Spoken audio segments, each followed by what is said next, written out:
नमस्कार. आज आपण बोलणार आहोत भारताच्या ऊर्जेच्या भविष्याबद्दल.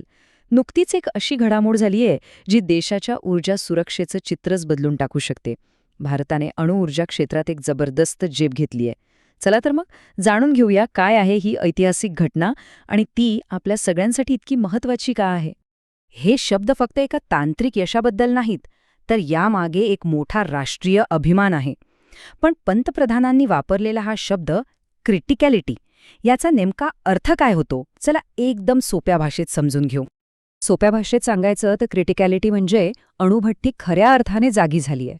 हा तो क्षण आहे जेव्हा ती बाहेरच्या मदतीशिवाय स्वतःच्या ताकदीवर एक स्थिर आणि नियंत्रित ऊर्जा निर्माण करायला लागते. म्हणजे इथूनच वीज निर्मितीचा खरा प्रवास सुरू होतो. तर कल्पक्कममध्ये नेमकं असं काय घडलंय? कोणती टेक्नॉलॉजी आहे ही जी भारताच्या अणुऊर्जा कार्यक्रमाला एका वेगळ्याच लेव्हलवर घेऊन जात आहे? चला या अणुऊर्जा क्रांतीबद्दल थोडा अजून जाणून घेऊया. आणि सगळ्यात महत्त्वाची गोष्ट काय माहितीये, ही अणुभट्टी पूर्णपणे स्वदेशी आहे. म्हणजे तिची रचना, तिची निर्मिती सगळं काही आपल्याच शास्त्रज्ञांनी आणि इंजिनियर्सनी केलंय. या यशामुळे भारत आता जगात फक्त दुसरा देश बनलाय रशियानंतर ज्याच्याकडे अशी व्यावसायिक फास्ट ब्रीडर अणुभट्टी कार्यरत आहे. आत्मनिर्भर भारताच्या दिशेने हे एक खूप मोठं पाऊल आहे. कल्पक्कममधलं हे जे यश आहे ना, ते काही एका रात्रीत मिळालेलं नाहीये. यामागे आहे भारताचा एक दूरदृष्टीचा 3 टप्प्यांचा अणुऊर्जा कार्यक्रम, ज्याची पायाभरणी अनेक दशकांपूर्वी झाली होती. आता बघा, ही योजना किती हुशारीने आखली आहे. पहिल्या टप्प्यात नैसर्गिक युरेनियम वापरून वीज बनते आणि सोबत प्लुटोनियम तयार होतं. हेच प्लुटोनियम दुसऱ्या टप्प्यातल्या आपल्या फास्ट ब्रीडर अणुभट्टीचं इंधन बनतं.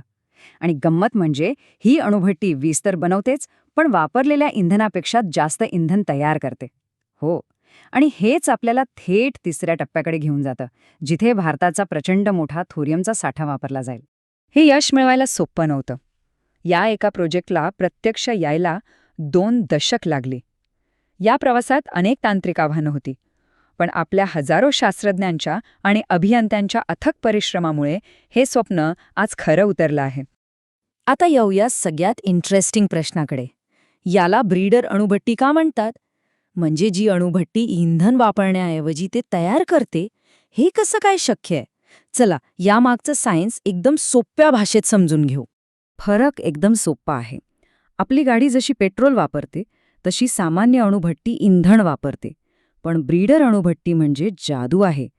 ती वीज तर बनवतेच, पण त्याच वेळी वापरलेल्या इंधनापेक्षा जास्त नवीन इंधन तयार करते.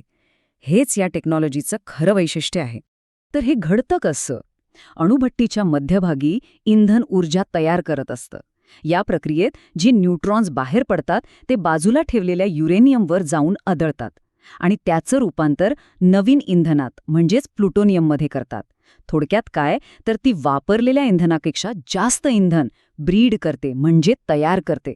ह्या ब्रीडर अणुभट्टीचं यश आपल्याला थेट आपल्या अंतिम ध्येयाकडे घेऊन जातं आणि ते ध्येय आहे थोरियमचा वापर.